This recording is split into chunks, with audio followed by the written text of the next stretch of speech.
আজকে এখানে যেহেতু বিভিন্ন রাজনৈতিক দলের নেতৃবৃন্দরা রয়েছেন, খুবই দুঃখের সাথে বলতে হচ্ছে এবং আপনাদের প্রতি আহ্বান থাকবে যে বিভিন্ন জায়গায় এই যে শহীদ পরিবারের করা মামলাগুলো, সেই মামলাগুলো নিয়ে মামলা বাণিজ্য হচ্ছে এবং এটি আমাদের খুবই দুঃখের বিষয়। আমাদের এই শহীদ পরিবারগুলো কিন্তু আমাদের আবেগের জায়গা এবং সেই মামলাগুলোকে নিয়ে যারা মামলা বাণিজ্য করছেন, আপনাদের প্রতি আহ্বান থাকবে আপনারা দলে কঠোর হবেন। কোনো দলের কর্মী যাতে এই ধরনের অপকর্মের সাথে জড়িত হতে না পারে। যারা মামলা বাণিজ্য করছে, যারা চাঁদাবাজি করছে, যারা আওয়ামী লীগকে পুনর্বাসনের চেষ্টা করছে, তাদের বিরুদ্ধেও কিন্তু ছাত্র জনতা ঐক্যবদ্ধ আছে। ফলে প্রিয় বন্ধুগণ, আজকে বাংলাদেশ একটি নতুন ইতিহাসের পাটাতনে দাঁড়িয়েছে। আমরা আজকে এই আন্তর্জাতিক মানবাধিকার দিবসে স্মরণ করছি আমাদের সকল শহীদদের, আমাদের সীমান্তে যে শহীদ হয়েছে এত বছর ধরে আমাদের ভাই ও বোনেরা, সেই শহীদদের আমরা স্মরণ করছি এবং আমরা ভারতকে বলেছি যে এটা আওয়ামী লীগের বাংলাদেশ নয়, এটা শেখ হাসিনার বাংলাদেশ নয়। বাংলাদেশ আত্মমর্যাদা নিয়ে দাঁড়িয়েছে, রক্তের উপর দিয়ে দাঁড়িয়েছে। ফলে ন্যায্যতা ও সমতার ভিত্তিতে এই বাংলাদেশের সাথে কথা বলতে হবে এবং সম্পর্ক স্থাপন করতে হবে। ফলে আপনারা এখনো যারা ভারত সরকারে রয়েছেন, ভারতের শাসক গোষ্ঠী রয়েছেন, এই যে সীমান্তে হত্যা হচ্ছে, আপনারা যদি মনে করে থাকেন এই সীমান্তে হত্যা করে বাংলাদেশকে প্রেসার ক্রিয়েট করবেন, তাহলে আপনারা ভুল ভাবছেন। আমরা শেখ হাসিনাকে বলেছিলাম, শেখ হাসিনা যখন আমাদের সংলাপের আহ্বান জানিয়েছিল, বলেছিল গণভবনের দরজা খোলা আছে। আমরা বলেছিলাম আমরা গণভবনে যাব, কিন্তু সংলাপের জন্য নয়, শেখ হাসিনাকে উৎখাত করার জন্য।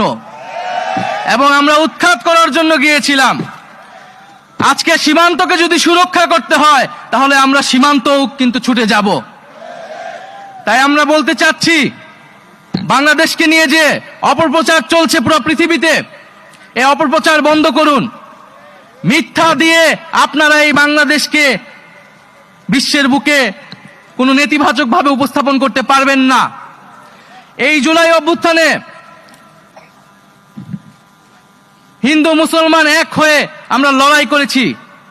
সংখ্যালঘু সম্প্রদায়ের অনেক মানুষ এই শেখ হাসিনার সন্ত্রাসী বাহিনী হাতে কিন্তু শহীদ হয়েছে। অথচ আমরা দেখেছি যে ভারত কিন্তু তখন এই আওয়ামী লীগকে কিছু বলে নাই। বিগত আওয়ামী লীগের সময়ে সংখ্যালঘু সম্প্রদায়ের উপরে বারবার হামলা হয়েছে, কোনো ধরনের বিচার হয় নাই এবং আওয়ামী লীগের লোকেরা এই ধরনের হামলা এবং সম্পদ দখলদারিত্বের সাথে জড়িত, কিন্তু ভারত কোনো কথা বলে নাই। তাই আমার দেশের সংখ্যালঘু সম্প্রদায়কেও বুঝতে হবে যে আওয়ামী লীগ ছিল একটা সাম্প্রদায়িক দল, সংখ্যালঘু নির্যাতনকারী দল, এবং ভারত তাকে সবসময় সমর্থন করে গিয়েছিল। ফলে এই দেশ আমাদের, এই মাটি আমাদের, আমাদেরকে একসাথেই এই মাটিতে ঐক্যবদ্ধভাবে কিন্তু বেঁচে থাকতে হবে, লড়াই করতে হবে। কোনো শক্তি যাতে আমাদের ভিতরে বিভাজন করতে না পারে, সে বিষয়ে আমরা সবসময় সচেতন থাকব।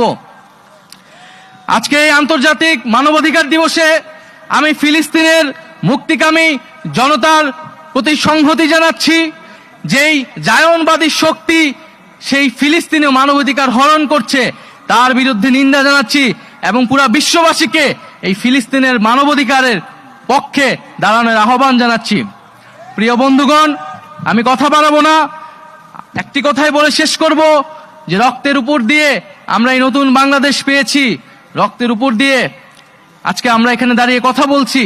ফলে এই যে রক্তের যে আমরা প্রতিশ্রুতি, যে সেই বিচার অবশ্যই আমরা করব এবং সেটার জন্য আমাদের যে জাতীয় ঐক্য, জাতীয় সংহতি, সেটি সবসময় আমাদেরকে রক্ষা করতে হবে। এবং আজকে আমি এখানে এসেছি, সকল নিপীড়িতর সব সুর আজকে এক ঐক্যতানে পরিণত হয়েছে। সবাই কথা বলেছেন, যার যার নিপীড়নের গল্পের কথা বলেছেন, বিচারের কথা বলেছেন। আমি অবশ্যই এই সকল কথা আমাদের সরকারের যিনি প্রধান উপদেষ্টা আছেন তার কাছে পৌঁছে দিব এবং আমরা নিশ্চিত করব যে আমরা এই সকল নিপীড়ন, সকল গণহত্যা, সকল মানবতাবিরোধী হত্যা, গুম, খুন, সেগুলার বিচার আমরা এই সরকারের থাকা অবস্থায় নিশ্চিত করব। আসসালামু আলাইকুম, ধন্যবাদ।